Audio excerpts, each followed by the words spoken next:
eggs preserved in gelatin, gourmet picnics, and a truffle risotto epiphany. This week, we're in Montmartre, Paris. Traveling the world to bring you delicious dishes, tasty beverages, and interesting experiences. This is the Destination Eat Drink Podcast on the Radio Misfits Podcast Network. I'm Brent Peterson. Welcome to Destination Eat Drink, the travel podcast for foodies. Destination Eat Drink is where two of life's great pleasures, food and travel, come together. Right here on the Destination Eat Drink podcast, but also on the Destination Eat Drink YouTube channel and at destinationeatdrink.com. And this time, we're visiting the neighborhood of Montmartre in Paris. But first, be sure to subscribe to the podcast so you can automatically get the show downloaded each week to your phone, tablet, or computer, and give us a 5-star review if you could. Also, if you're so inclined, please consider a one-time or recurring contribution for as little as $1 at buymeacoffee.com/destinationeatdrink, and thank you very, very much. Karl Wilder is a professionally trained chef and foodie tour guide. Recently, he started up Chef Tours, a unique concept where professional chefs take visitors to some of their favorite places for the most delicious dishes Paris has to offer. Karl and I talk about the Paris neighborhood of Montmartre and what makes it a great foodie spot, its interesting culinary history, and some of his favorite cafes, patisseries, and restaurants in this vibrant neighborhood. Plus, we take a little tangent, talk about dogs in Paris and in Portugal. Okay, I'm starving, so let's eat. Destination Eat Drink.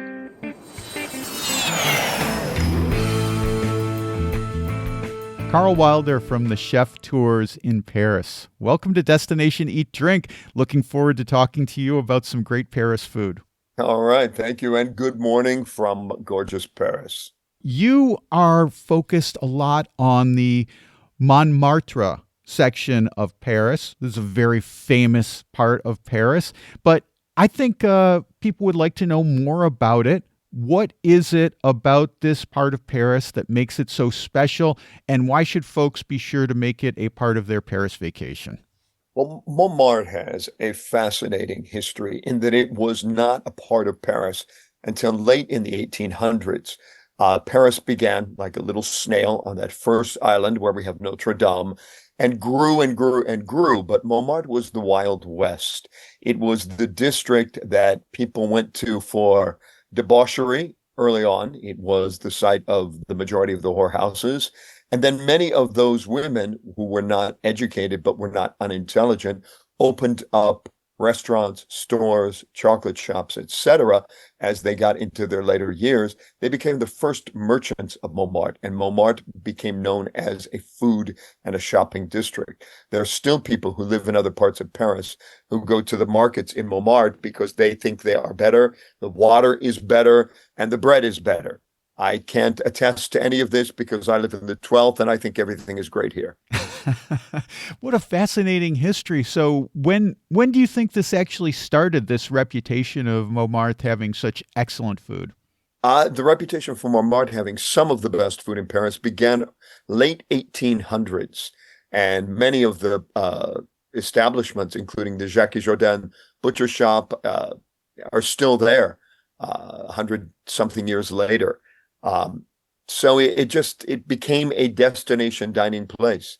If you can't be excellent, you will not live in Montmartre. You'll end up closing. And I've seen a lot of chain restaurants try to come in, and burger places and things like that along Rue Le Pic lasted 6 months.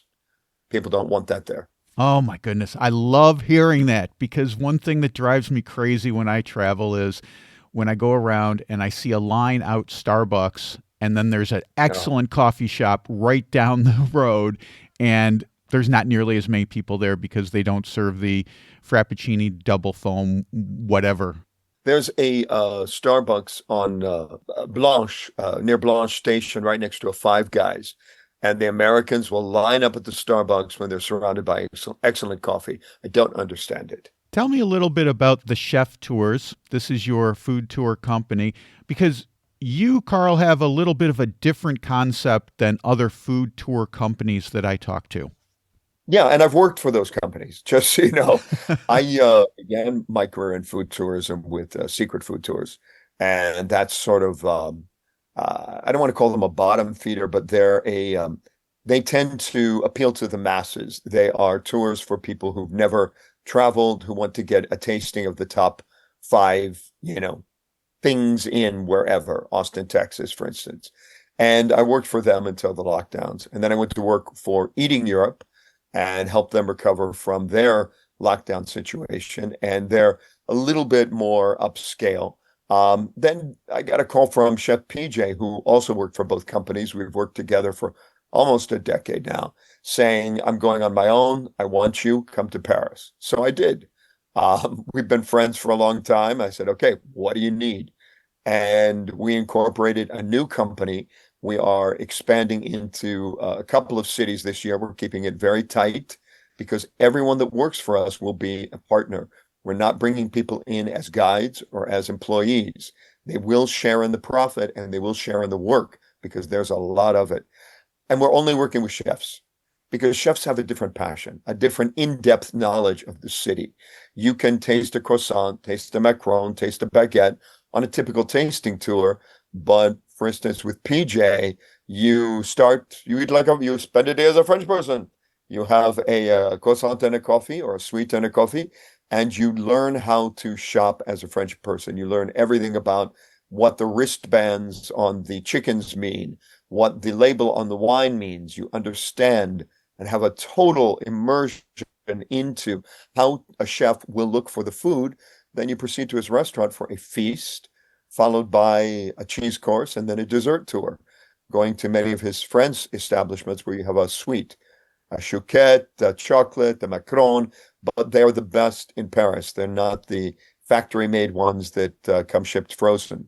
I love this idea, and I want to start this conversation at the market because I have to imagine that you're going to be going to the market, and I'm a big advocate for visiting food markets and the local market when you go to a new city. So tell me, what market do we go to? What's interesting about it? Give me a little thumbnail. With PJ, we go to all of the markets, both we see the street, the people who are selling things on the street, as well as the individual places, the butcher store, the wine store, the cheese store, and get a real in-depth look at those. So we've selected partners that we've known for years to work with where they have the finest products available in Paris.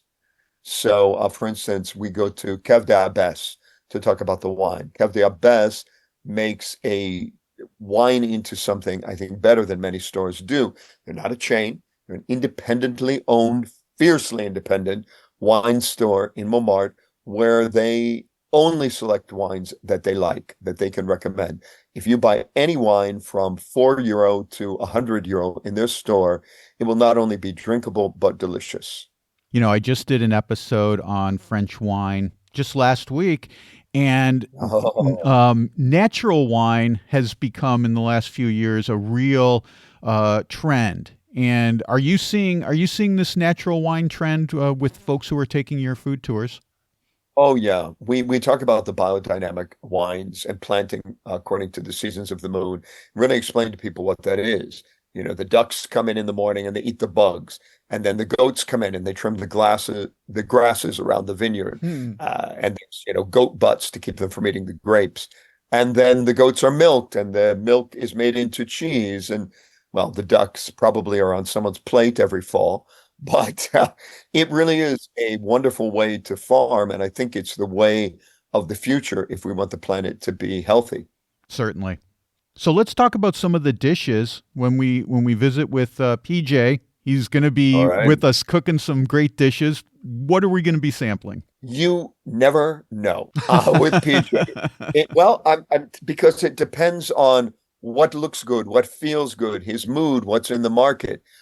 It's very, very common to get escargot as a first course because PJ does it a little bit differently than many people do, using a lot of basil in his butter. So it's almost got a pesto-like quality, which is gorgeous for people who've never tried escargot, which many of our guests have not. Then what is next? It depends. Maybe it's coq au vin because he likes to cook things that take time. It might be blanquette de vue. It might be his quite famous be bourguignon. It might be something else because, well, it's summer, the salmon looks good. So you never know what you're going to get on PJ's tour, and that's part of the fun of it. We respect pescatarians, vegetarians, and people who have, challenges with food, but they'll probably get a quiche if they're a vegetarian because there's, gorgeous vegetarian quiche. But he will make what is right for the day, what is right for the season, and what is right for his mood. And then there will be always cheeses, a cheese course. What will be on that plate? Depends. What's in the market? What does Sophie have that's gorgeous? Is it a truffle cheese? Is it a blue cheese? Is it a Comté? But be assured that whatever the cheeses are, you will get the history of the cheese, stories about the cheese, and possibly even PJ's first memory of tasting that cheese. He's one of the funniest guides you could ever ask for. I'm a big truffle guy, and I love truffle cheese, and my favorite cheesemonger in Lisbon, we just had them over last night for a bottle of wine and some snacks. Unfortunately, we didn't have any truffle cheese, but in Portugal, truffles are not particularly popular, although he sells an outstanding truffle cheese, and I just recently discovered that there is truffles, which I've suspected for so long. There are truffles in eastern Portugal, in the hills. And the Portuguese don't really eat truffles, but I'm convinced that there's more out there. And hopefully we're going to work to get truffles to be more popular here in Portugal, as popular as they are in France. I love them. I love them. I love them. Truffle is what made me become a chef. As I told you, everyone that works with this company is a chef. And it was going to Italy for the first time and going to Venice when I had just finished culinary school and wasn't sure whether I would continue acting or work in a kitchen. And I tasted a risotto with a duck egg and shaved truffle. Oh. And that changed my life. Oh. I said to the chef, teach me how to make it. He thought I was asking for a job. I ended up working there and staying in Italy for many, many years, being sent from restaurant to restaurant. No, he's having a baby. You are here for a month. You are here for a month. You are here for 3 months. The opera festival is having. You are going here. Passed from brother to cousin to father to son all over Italy. It was an incredible journey, and I learned so much working with these chefs. It's funny because when you talk to folks who are really into food, they inevitably have this food epiphany, and you had the food epiphany with the risotto with duck egg and truffle. I had a truffle epiphany years ago in Croatia. My girlfriend and I were driving, and we saw these huge tents set up, and it said Truffle Festival. It was November in Croatia, which is truffle season, and I did a U-turn, €5, or the equivalent of $5. They weren't on the euro at that point. $5 equivalency to get in. All the wine you could drink and all the truffles you could sample. And if you wanted bigger dishes, you would pay for those. And that was it for me when it comes to truffles. That would be heaven for me. I'm thinking maybe I'm going to Croatia this fall. Really? Okay. Well, I decided I would go because that's how much I love truffle. Yeah. Yeah, you inspire me. I've gone to Croatia in the summer because the beaches are gorgeous. Yeah. Well, in the northwestern part, in the peninsula of Istria, that's the truffle hotbed. And that's where Giancarlo Zagate found at the time the world's largest truffle. It was like a 3-pound truffle that he found, and he used that to springboard into his now truffle empire that he has in Croatia. It's pretty extraordinary. So, man, I love truffles. So let's get back to some French dishes, some dishes Sure. on your tour. Now, right. I think folks have heard of beef bourguignon and coq au vin, but maybe they don't know exactly what it is and what makes a good one as compared to a fair one. Can you describe these dishes a little bit? Sure. Beef bourguignon is beef that is slow cooked in wine from the Burgundy region, so it would be a Pinot Noir, and that's essentially it. And then individual chefs are like mamas in the house. Some people add a little bit of lardon, some people add mushrooms, some people add a little celery and carrot, some people put the mirepoix in and then take it out. But it's slow cooked beef in wine, essentially. Those are the absolute ingredients that you must have. what kind of wine would we then pair with that? It would be a Burgundy wine, of course. Well, yeah, we usually do two wines so that people can see the differences. One of them is often a Languedoc wine, which has Hmm. a lot of those same qualities. We have a good deal with the Jeff Correll winery in the Languedoc region, and he does a double extraction wine. So he lets the grapes, it's almost double strength. So it's like the best Bordeaux you've ever had in your life. Hmm. Love it. And the Now I cocoa. want wine and it's done in the morning. I know it's a little early, but you know what? What the heck? Live a little. And then coq au vin. What is it exactly? It is chicken cooked in wine. It is traditionally an old rooster cooked in red wine. So you do not want a young bird for coq au vin because it cooks for a very long time. You want an older bird that has a lot of flavor. But coq au vin has adapted throughout the years. There are many chefs now that do a summer coq au vin. So they'll do it in a white wine, often a white Bordeaux, and they'll use a spring chicken in a white Bordeaux and then add spring vegetables so that they're fresh and crisp just before serving. So coq au vin is a French dish that has evolved from using up that old rooster at the end of his time on the planet to something that can be made at any time with a different wine and fresh spring vegetables. Would we then pair a white Bordeaux with that? You would pair a white Bordeaux with that, or if you're doing say you might do it in a Beaujolais. If you do it in a Beaujolais Village, which is another way to make it in the spring and summer, because it's sort of a lighter, fruitier wine, you might have Beaujolais with it or Côte de Rhône. I want to talk about picnics because I found you guys on your website as I was rolling around in there. You do something called PJ's Picnic, which is different from the other Right. tour that we just talked about. And I'm a big picnic advocate when on vacation, but I have to admit, sometimes I fall into the trap of going to the market and just getting a baguette, some cheese, and some nuts. And, it's very simple and it's satisfying, but, it's not nearly as extravagant as what you guys do. Tell me a little bit about your gourmet picnic. Well, it came about because of a little bit of the frustration of how tour operators are often doing things. So, for instance, if you want the history of Montmartre, you can pay, €89 for a ticket and get a great historical tour. If you want to eat in Montmartre, you can pay 89, 99, 109, 129 for a ticket and get a tasting tour. So we decided to combine those two concepts. We give you a full cultural tour of the history of Montmartre, starting at Sacré-Cœur, where you meet the funicular, and then proceeding down the hill. And then we give you a picnic on the top floor of PJ's restaurant, because he's holding court on the ground floor, where you get a bottle of wine and the things that a French person might have on a picnic. So everyone knows what a baguette is. We don't serve baguette, we serve ficelé, which is the half baguette or the demi baguette. It's thinner, it's crisper, and it's really delicious. And many tourists never have a chance to take it because no one tells them it exists, and they just see baguette and no baguette. But they don't know ficelé. They don't know the tarts and the gorgeous things that are available. So they get croissant, they get chocolate croissant, they get what they know and are familiar and comfortable with. And we challenge them a little bit. We make a goat cheese and tomato tart that is incredible. We do a vegetarian quiche. We do have cheeses, of course, and things like that as well that are very standard on a picnic. But we wanted to elevate the experience so that people taste the things that they look at and maybe are afraid to try. Goat cheese and tomato tart. That sounds divine. Are we talking fresh tomato or a tomato compote? Oh, fresh tomato. Okay, perfect. Fresh tomato.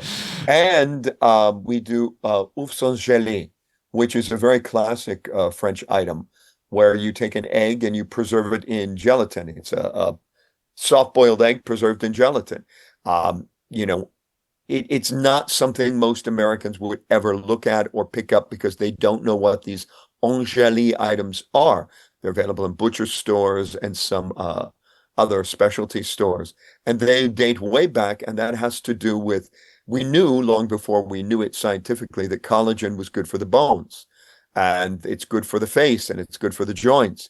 And so eating collagen or eating things in these gelées is a very old French tradition that has lost favor with some of the young people, but we're trying to let people know what it is, why it is, and where it comes from.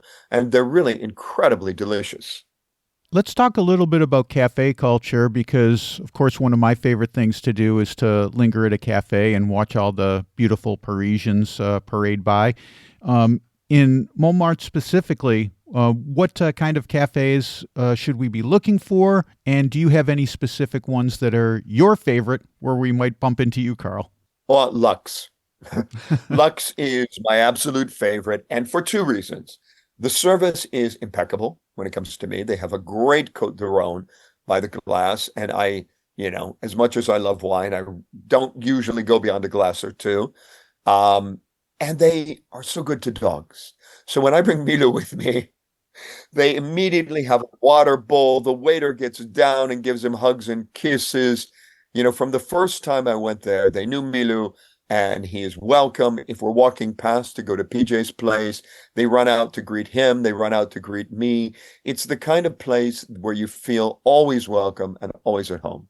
I love the dog friendliness. Portuguese here, they love their dogs. And my buddy Carlo, who's actually opening a restaurant here in our city right now, he has a dog, an Aikido, and that Aikido is like the mayor of our city. When he goes for a walk with him, he walks him off leash, which is very common here in Portugal, and he'll run in by himself into each shop and greet the owner, and then maybe do a lap around the shop, come back out, and then we continue on our walk to the next place, and he'll do the same. Everybody knows him. He's like the mayor of the city. It's wonderful. I guess Paris is equally as dog friendly. Paris, in Montmartre especially, is equally dog friendly. Everyone knows Milou. Everywhere I go with Milou, Milou, Milou, Milou, he's greeted long before I'm acknowledged. And that's absolutely the way it should be. He's a Boston Terrier, personality plus. Oh, I love the terriers. Oh my goodness, I love the terriers. Yeah, we have a school next to our house, and one of the students' families has a Jack Russell Terrier, and we are always excited when we see them dropping off the kids because we know that Cashew will not be far behind. Actually, we'll probably hear him long before the family shows up. Those Jack Russell Terriers have so much energy and personality. Yeah, I love all dogs. I really do. I always have. Me too. Anything else that we should be sure not to miss in Montmartre as far as attractions go? Yeah, there are many attractions in Montmartre. Everyone knows Sacré-Cœur, but I would encourage people not to just go to Sacré-Cœur and leave, which is what happens in many cases. They'll go to Rue d'Abbesses station, take the funicular, go up, look at the church, and then leave the district. We have, right next to Sacré-Cœur is the older church and the where they used to house the monks. I forget, monastery. Those are ancient buildings, and they're gorgeous to see. I highly recommend starting at Sacré-Cœur and walking in every direction, because there's a side of Montmartre, which is where I lived last winter, that has a lot of Arabic immigrants. And so they have halal butcher shops, a great street market, and gorgeous, picturesque shopping, incredible baguettes. That is a beautiful part of Montmartre. I would walk in Montmartre in every direction, or start on the perimeter and take a circle going up. Spend about 4 hours. We have some of the most beautiful homes in Montmartre. We have many, many historic things, statues of famous people. At the top of Montmartre is a winery, which we show people on our tour. Yes, there's actually wine made in Montmartre. It's not good wine, but it's made here. Every direction you walk in is beauty, is a tribute to the past. And of course, Van Gogh lived in Montmartre. You can see where Van Gogh lived. You can see where Picasso lived. You can see where the artists used to paint. You can see where the artists currently paint. And as much as where the artists currently paint is a little bit of a tourist trappy area with the cafes there, the artists themselves, many of them are wonderful, and they will talk to tourists and they will tell them their favorite cafe, their favorite restaurant, why they live in this district, what is special about the light, why it is incredible to paint at the top of the hill. So I recommend people go there and then kind of bypass all the cafes shouting at you for business and get a little bit further out in order to eat again. And I think Moulin Rouge is in Montmartre and a very famous Actually, Moulin place. Rouge is in Pigalle on the border of Montmartre. Okay, okay, It's right there, but it's not quite in. okay. Yes, Moulin Rouge is a big attraction for people. It's not, how do I put this? If you have always wanted to go to Moulin Rouge and it is on your bucket list and you will never be happy until you see the show, then by all means, you should go to Moulin Rouge. If you want to see a great show and you're not attached to Moulin Rouge as a destination, then go to Crazy Horse. Because I'm always curious when places like this, I've never been, but I'm always curious when places like this float to the top and they make big Hollywood movies about them. You know, is this going to become a real tourist trap or not? And you give Yes, it is. It is. But it's also, for many people, so emotional to go into that tourist trap that it matters to them. Right. And if it matters to them that much, then they absolutely should go. But I'll tell you a story about Moulin Rouge. Last December, I was working in Paris and I was doing some wine tours here because that's my thing. And I was invited to Moulin Rouge 3 times over the course of 1 month because people had extra tickets. A flight was late. This happened. So guests invited me. So I went to Moulin Rouge for free 3 times over the course of 1 month. 2 times the show looked very tired and chapeaued to me. But just as we got to Christmas, many of the dancers' families and friends were there, and it looked like a completely different show because they weren't phoning it in. They were giving it their all. And even though it was the same show technically, it was completely different, both emotionally and the skill and the care that went into it. So your advice is go on family and friends night. Well, we don't know when that's going to be Right, next. right. Okay. So you'll either be disappointed or you'll be elated. And it depends both on your expectations and, their performance that night. Very good. Let's get back to food, and we can't leave Montmartre without talking about patisseries, treats, bakeries. Oh, man. What should we look for?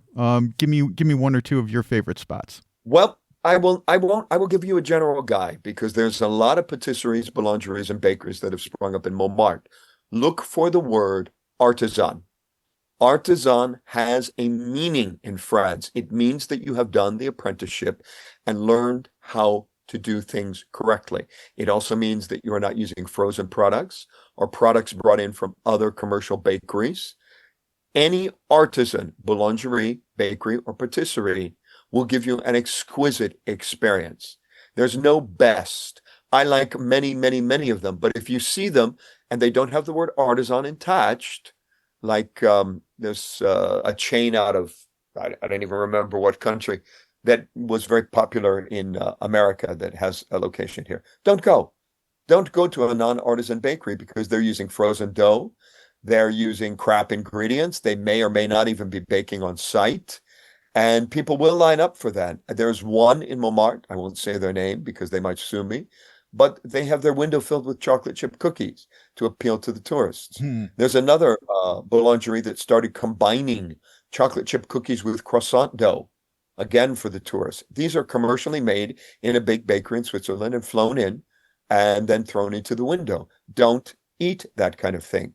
Look for an artisan bakery because that means you've got a guy who did the work or a girl who did the work. And, it's not a guy making pickles in his basement in Brooklyn calling himself artisan. Right. That's the thing. In the U.S., artisan is a marketing term. It doesn't carry any legal meaning. It's so fascinating. I never knew that there was a legal, basically a legal component to artisan when you're visiting France. That's fascinating. And with a baguette, always get baguette ancienne or baguette tradition. That means it can only have yeast, flour, water, salt, no other ingredients. Perfect. The best. Okay. Last thing, we talked about cafes. We talked about patisseries. What about actual restaurants? La Mascotte. Okay. La Mascotte. La Mascotte is the seafood restaurant of Montmartre. You often have to make a reservation. We've actually been making reservations for people who are visiting the tour in July because July 4th, 5th, 6th, 7th through 14th are so packed. We're able to go in and say, okay, come on, guys. we've got a family. Can you squeeze them in? And we're getting a lot of reservations for our guests that way because they know us. But La Mascotte has the best mussels and frites anywhere on earth. They actually have a special potato grown for them just for their frites. Wow. That's how seriously they take it. They also have gorgeous oysters, gorgeous tuna, and amazingly enough, if you have that guy who won't eat seafood, they do a brilliant lamb shoulder.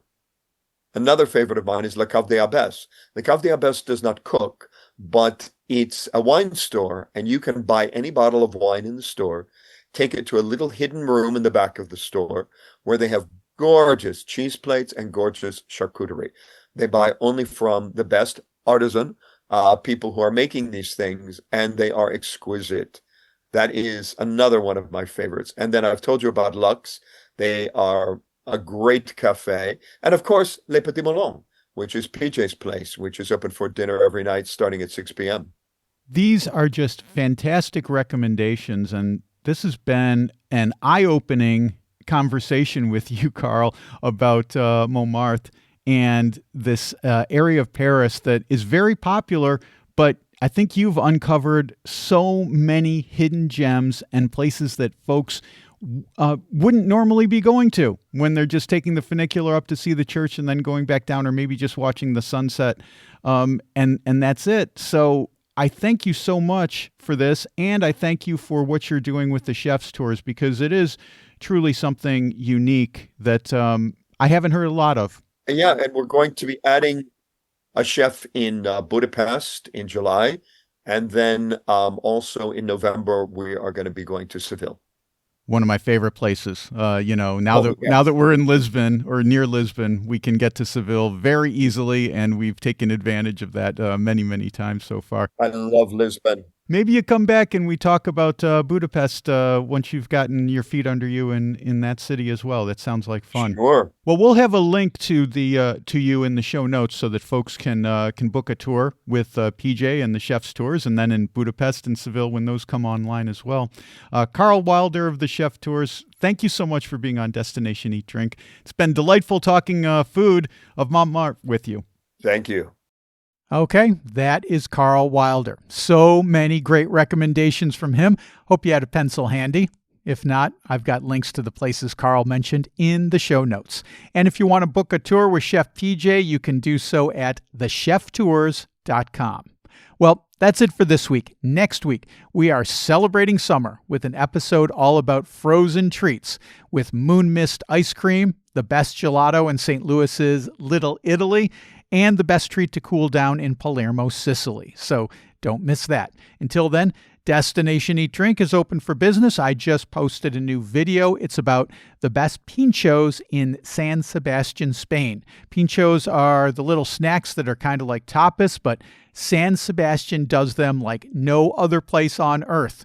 You can see that by clicking on the video tab at destinationeatdrink.com or by going to my YouTube channel at Destination Eat Drink 946. There's also a new story about a little wine town about an hour from Lisbon called Fernando Po. I share the best places to visit, several wineries, and a little organic farm. That's a great place to go by too. You can read that at destinationeatdrink.com/blog. Destination Eat Drink is distributed by the Radio Misfits Podcast Network and Ed Silla. Thanks, Ed. I'm Brent Peterson, and I'll see you down the road. Join us next week for another culinary adventure on Destination Eat Drink, a presentation of the Radio Misfits Podcast Network.